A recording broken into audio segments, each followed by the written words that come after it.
السلام علیکم۔ امید کرتا ہوں کہ آپ سب بھائی خیریت سے ہوں گے اور اپنا شوق جو ہے وہ جاری رکھے ہوں گے۔ تو کالا تتر جو ہے وہ بہت ہی نایاب پرندہ ہوتا ہے، اس کی بہت زیادہ احتیاط کرنی پڑتی ہے۔ تو میری یہی کوشش ہوتی ہے کہ میں آپ سب بھائیوں کا جو بھی مسئلہ ہو میں حل کروں۔ میں نے جو ہے وہ ایک سیریز بنائی ہے، تو جو میرے پرانے جو ساتھی ہیں تو وہ تو میرے روز ویڈیو دیکھتے ہیں اور وہ جانتے بھی ہیں۔ تو جو میرے نئے جو دوست ہیں جو میرے سے یوٹیوب چینل پر نئے ہیں تو میں ان کے بتا دیتا ہوں کہ جو کالا تتر کی خوراک ہوتی ہے، اس کے علاوہ جو بیماریاں ہیں ان پر میں ویڈیوز بنا رہا ہوں اور وہ روز کے روز اپلوڈ کر رہا ہوں۔ اگر آپ نئے ہیں تو میرے اس چینل کو سبسکرائب کر لیں تاکہ جو میری ویڈیوز ہیں تتروں کے علاج کے متعلق، خوراک کے متعلق، وہ آپ تک پہنچ سکے۔ تو آج کی ویڈیو میں آپ کو تتر کی ایک نئی بیماری جسے سوکڑا کہتے ہیں اور معدے کی خرابی اگر آپ تتر کو ہے تو وہ بھی ٹھیک ہو جائے گی۔ تو آج کی ویڈیو میں آپ کو صرف سوکڑے کے بارے میں بتاؤں گا کہ آپ اپنے تتر کے سوکڑا علاج کیسے کر سکتے ہیں اور کیسے پہچان سکتے ہیں کہ ہمارے تتر کو سوکڑا ہے یا نہیں ہے۔ تو اس ویڈیو کو آخر تک ضرور دیکھنا ہے۔ تو میں آپ کو بتاتا ہوں کہ آپ کیسے پہچان کر سکتے ہیں کہ آپ کے تتر کو سوکڑا ہے یا نہیں۔ سوکڑا جو ہے وہ پنجرہ زیادہ گندا ہونے کی وجہ سے، اور اگر آپ کوئی تپڑی جو ہے وہ نہیں دھوتے، اس کے علاوہ آپ اپنے تتر کو مٹی میں نہیں ڈالتے، جس کی وجہ سے جو تتر ہے اس میں جو پروں میں جوئیں پڑ جاتی ہیں۔ وہ جوئیں جو ہوتی ہیں وہ شروع سے تھوڑی تھوڑی ہوتی ہیں، لیکن آہستہ آہستہ یہ اپنی تعداد بڑھاتی جاتی ہیں اور سینکڑوں کی تعداد میں تتر کے پر جو ہوتے ہیں اس میں اپنی جگہ بنا لیتی ہیں، اور پھر آہستہ آہستہ سے تتر جو ہے بہت ہی زیادہ کمزور پڑ جاتا ہے، کیونکہ جوئیں خون پیتی ہیں، جس کی وجہ سے تتر جو ہے وہ ہڈیاں نکالنا شروع کر دیتا ہے۔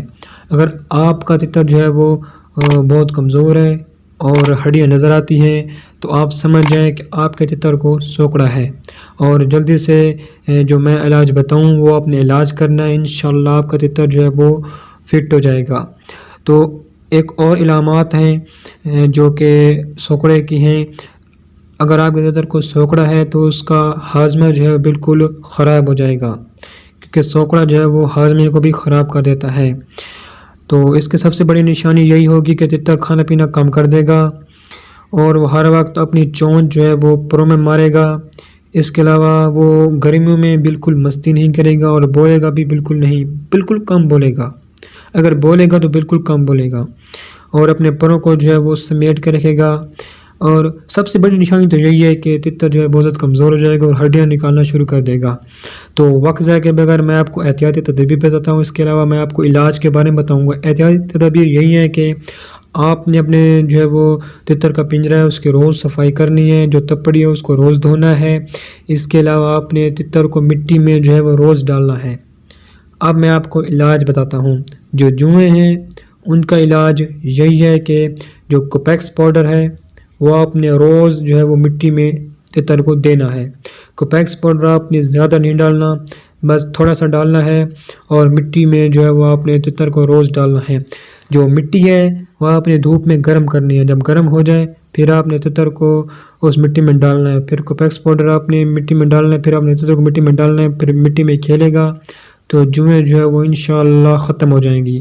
اس کے علاوہ اگر آپ کے تتر جو ہے کمزور ہو گیا ہے، کمزوری کی سب سے بڑی وجہ یہی ہے کہ جو جوئیں وہ خون پی جاتی ہیں اور ہاضمہ بھی خراب ہو جاتا ہے، تو میں آپ کو اس کا علاج بھی بتاؤں گا۔ تو اس کے لیے آپ کو ایک قہوہ بنانا پڑے گا۔ قہوے کے لیے آپ کو سونف کی ضرورت پڑے گی، جو پہاڑی پودینہ ہے وہ ضرورت پڑے گا، اس کے علاوہ سبز الائچی ضرورت پڑے گی۔ یہ تین چیزیں آپ کے پاس ہوں گی تو پھر آپ کے پاس قہوہ تیار ہو جائے گا۔ تو اس کی مقدار میں آپ کو بتاتا ہوں۔ جو سونف ہے وہ آپ نے 1 چٹکی لینی ہے، جو پہاڑی پودینہ ہے وہ آپ نے 1 چٹکی لینی ہے، اس کے علاوہ جو سبز الائچی ہے وہ آپ نے 1 عدد لینی ہے۔ یہ 3 چیزیں جو مقدار میں نے بتائی ہیں وہ مقدار لینی ہے۔ یہ تینوں چیزوں کو جو ہے وہ پانی میں آپ نے ابال لینا ہے، پھر آپ نے اس کو ٹھنڈا کر لینا ہے، کیونکہ آج کل سردیوں کا موسم ہے۔ آپ نے اس پانی کو دوپہر ٹائم تتر کو دینا ہے، اس سے آپ کا تتر جو ہے وہ بالکل تندرست ہو جائے گا اور دانا پانی کھانا شروع کر دے گا۔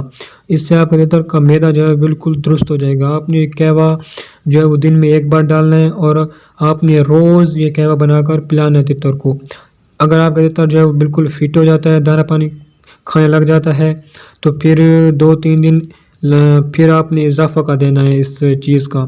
یعنی سمجھانے کا مقصد یہ ہے کہ آپ نے جو ہے وہ 3 سے 4 دن اس قہوہ کو تتر کو پلانا ہے لازمی. اگر آپ کا تتر ٹھیک ہو جاتا ہے تو پھر 1-2 دن اور بھی اس کو پلائیں. اس سے معدہ جو ہے بالکل تندرست ہو جائے گا. تو امید کرتا ہوں آپ کو آج کی ویڈیو پسند آئی ہوگی. تو دعاؤں میں یاد رکھنا. خدا حافظ.